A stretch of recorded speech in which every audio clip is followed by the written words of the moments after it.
ओम शांति। आज 15 जुलाई 2021 है और आज के साकार रूप से चले हुए बाबा के मधुर महावाक्यों को स्पष्ट करेंगी आदरणीय आशा दीदी। ओम शांति दीदी। ओम शांति। बाबा ने कहा, मीठे बच्चे, तुम विकारों का दान दे दो तो राहु का ग्रहण उतर जाएगा, दे दान तो छूटे ग्रहण। बाबा ने हम लोगों को समझाया है कि मैंने तुमको संपूर्ण निर्विकारी बनाया था, परंतु जन्म पुनर्जन्म लेते लेते द्वापर से जब तुम कलयुग तक आ जाते हो तो पूरा राहु का ग्रहण तुम्हारे ऊपर लग जाता है। तो राहु का ग्रहण लगा क्यों? राहु कोई ऐसा कोई नक्षत्र नहीं है, लेकिन ये गायन है, इसलिए बाबा उसको एक्सप्लेन कर रहे हैं। तो बाबा कहते हैं कि ये जो ग्रहण है, ग्रहण लगने का कारण है 5 विकार। इससे तुम आच्छादित हुए हो, इससे तुम पूरे काले बने हो। तो बाबा आकर के तुमको शिक्षा देता है, ये 5 विकारों का दान दो, दे दान तो छूटे ग्रहण।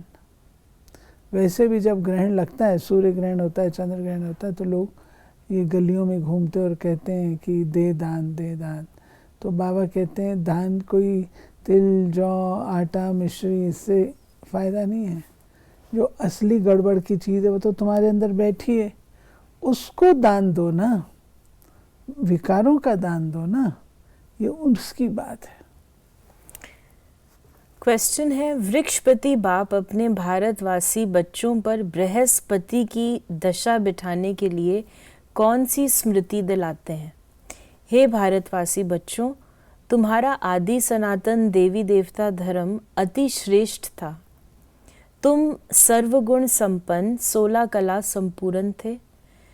तुम मुझ सागर के बच्चे कामचिता पर बैठ काले हो गए हो, ग्रहण लग गया है।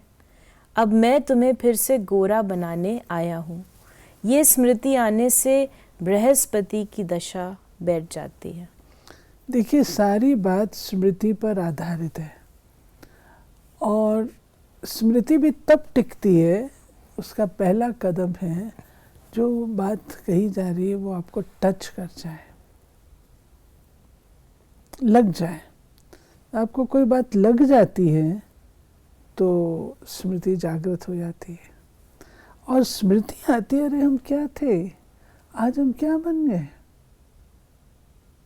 बृहस्पति की दशा वाले राहु की दशा में आ गए। अब फिर से हमें बृहस्पति की दशा में जाना है, तो हमें अपनी स्मृति बाबा दिलाते हैं, तुम ये तो नहीं थे, ऐसे गंदे तो तुम नहीं थे, तो मेरे बच्चों कितने अच्छे थे। वो स्मृति आने से फिर हम अच्छा करना शुरू कर देते हैं। तो बाबा ने कहा कि बृहस्पति की दशा सबसे अच्छी होती है। भारत पर बृहस्पति की दशा सतयुग में थी, फिर त्रेता में शुक्र की दशा, तो 2 कला कम हो गई, उसको कहा जाता है सिल्वर एज। फिर द्वापर कलयुग आया, सीढ़ी उतरते आए, शनिचर की दशा हुई। इस समय सब पर राहु की दशा है। सूर्य का ग्रहण लगता है तो कह देते हैं दे दान तो छूटे ग्रहण। ये उतरती कला, उतरती कला में आते आते हम लोग बिल्कुल राहु की दशा में आ गए और एक ग्रहण लग गया। देखिए, जब ग्रहण लगता है तो सूर्य और धरती के बीच में चंद्रमा आ जाता है, सूर्य ग्रहण होता है। हम आत्माएं, शिव बाबा ज्ञान सूर्य, उसके बीच में कितनी आत्माएं आ गई, कितनी आत्माएं आई जिन्होंने हमको शिव बाबा से दूर कर दिया। इसलिए ग्रहण तो लगा। अब उस ग्रहण को मिटाना है तो बीच में ये जो है इसको खत्म करना पड़ेगा। इसीलिए कहा गया अर्जुन को, हे अर्जुन, दे सहित दे के सब धर्मों का त्याग कर मेरी शरण में।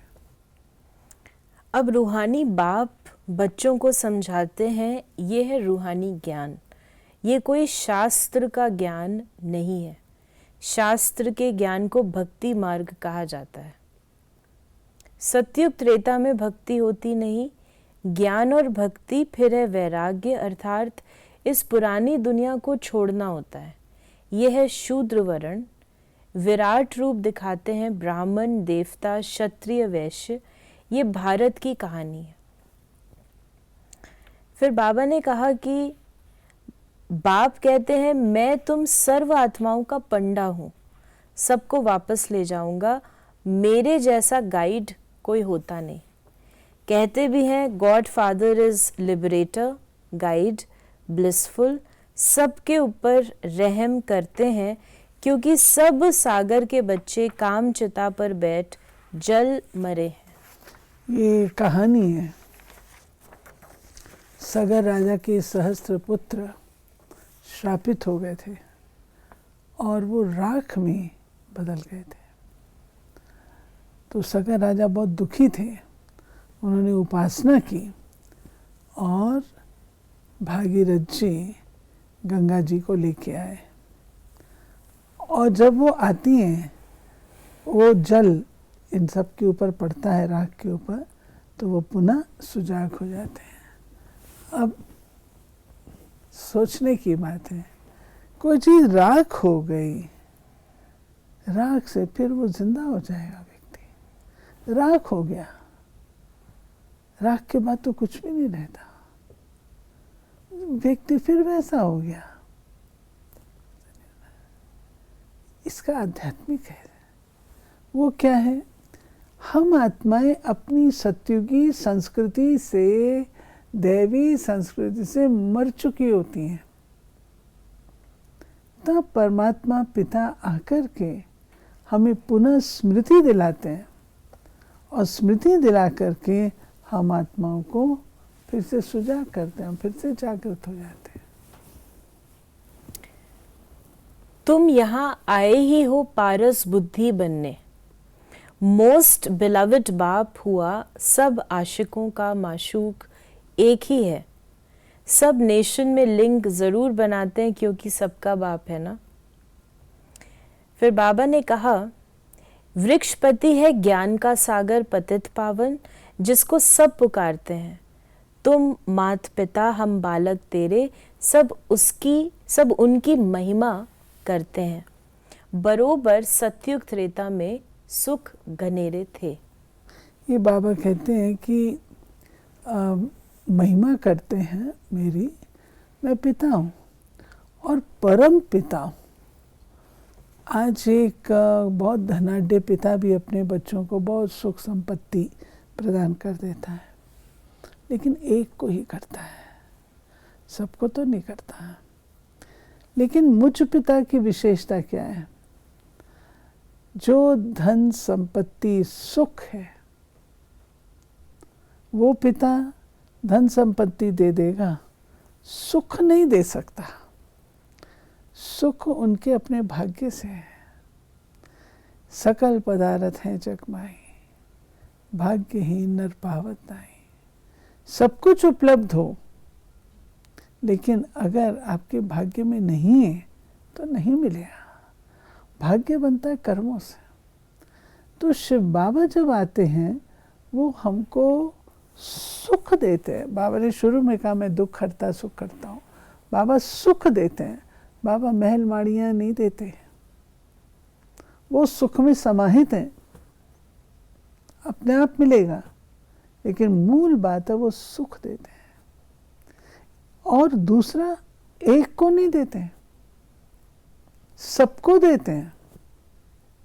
जो उनको अपना पिता मानेगा उसको देंगे, और उसके साथ साथ जो उस पिता से वर्षा लेने का हकदार बनेगा।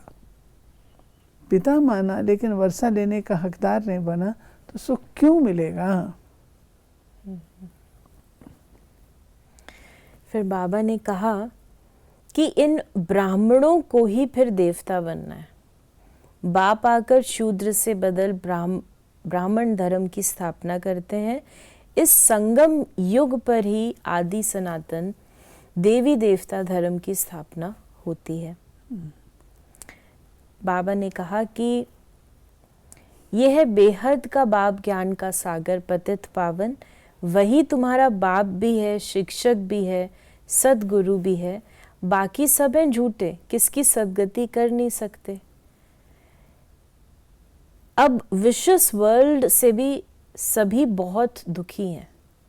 लड़ाई, मारा मारी, क्या क्या हो रहा है, इसको कहा जाता है खूने नाहक।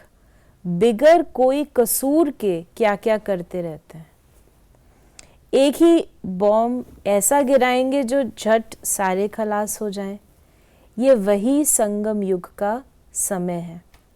तो अब बाप कहते हैं, मीठे मीठे बच्चे, मन मना भव। दो चीज़ें साथ साथ चलती हैं। एक तरफ पुरानी दुनिया का विनाश और दूसरी तरफ नई दुनिया की स्थापना। ये दोनों कार्य इकट्ठे चलते हैं। तो बाबा कहते हैं कि ये काम अन्य किसी युग में नहीं होता, केवल संगम पर होता है। जब मैं आता हूँ और नई दुनिया की स्थापना की विधि बताता हूँ, उसका ज्ञान देता हूँ, और जब महापरिवर्तन का काल होता है तभी ये काम होता है। बाबा ने कहा, यह है कांटों का जंगल, आपस में लड़ते हैं तो एक दो को मारते हैं। कितना क्रोध है, बंदर से भी बदतर कहा जाता है। तो बाप कहते हैं, मेरे लाडले बच्चे, तुम्हारे ऊपर अभी वृक्षपति की दशा है। अब दे दान तो छूटे ग्रहण, संपूर्ण निर्विकारी अब यहाँ बनना है। फिर ये शरीर छोड़ जाकर शिवालय में आ जाएंगे। शिवालय में बहुत सुख होता है, देवी देवताओं का राज्य है। अब बाप कहते हैं, पतित से पावन बनना है तो कैसे बने? क्या त्रिवेणी में, गंगा में स्नान करने से पावन बन जाएंगे? ये तो जन्म जन्मांतर करते आए हो। करोड़ों मनुष्य जाकर स्नान करते हैं। बहुत नदियां, तालाब, नाले, तालाब आदि हैं, जहाँ पानी देखते हैं जाकर स्नान करते हैं, क्योंकि अपने को पतित समझते हैं। अब पारसनाथ तुम्हारी पारस बुद्धि बना रहे हैं, तो ऐसे पारसनाथ बाप को कितना प्यार से याद करना चाहिए। पारसनाथ अर्थात जो हमारी बुद्धि को ज्ञान के आधार से चेंज करते हैं। टच स्टोन होता है ना, लोहा उसके संपर्क में आते तो कहते सोना बन जाता है। अब किसी ने टच स्टोन देखा तो है नहीं। तो बाबा कहते हैं वो पारसनाथ मैं हूँ, जिसके संपर्क में आकर के ज्ञान और योग सीख करके तुम आत्माएं, देवी देवता सोने तुल्य बन जाते हो। वरदान है आज का, संगठन में एक मत और एक रस स्थिति द्वारा सफलता प्राप्त करने वाले सच्चे स्नेही भव। संगठन में एक ने कहा, दूसरे ने माना, ये है सच्चे स्नेह का रिस्पॉन्ड। ऐसे स्नेही बच्चों का एग्जाम्पल देख और भी संपर्क में आने के लिए हिम्मत रखते हैं। संगठन भी सेवा का साधन बन जाता है। जहाँ माया देखती है कि इनकी यूनिटी अच्छी है, घेराव है, तो वहाँ आने की हिम्मत नहीं रखती। एक मत और एक रस स्थिति के संस्कार ही सतयुग में एक राज्य की स्थापना करते हैं। ये बहुत इम्पोर्टेंट चीज़ है। अगर आप कल्प वृक्ष को देखेंगे तो तना है जिसमें कोई ब्रांचेस और ब्रांचेस नहीं है। उसका कारण है कि शिव बाबा ने आकर के एक धर्म, एक राज्य, एक भाषा, एक मत के साथ, वो एक मत श्रीमत जड़ों के रूप से हमको अभी मिलती है। उस श्रीमत के आधार से हम लोग एक मत होते हैं। स्लोगन है, कर्म और योग का बैलेंस रखने वाले ही सफल योगी हैं। राइट। योग माना भी बैलेंस होता है। योग का अर्थ है बैलेंस। तो कर्म भी करें और साथ साथ शिव बाबा को याद भी करते रहें। तो ये थे बाबा के आज के महावाक्यों का स्पष्टीकरण। यदि आपके मन में कोई सवाल है तो आप SMS या WhatsApp करें 882655 999309 पर, और हम आपके प्रश्नों का उत्तर प्रश्नोत्तरी कार्यक्रम में देने का प्रयास अवश्य करेंगे। ओम शांति।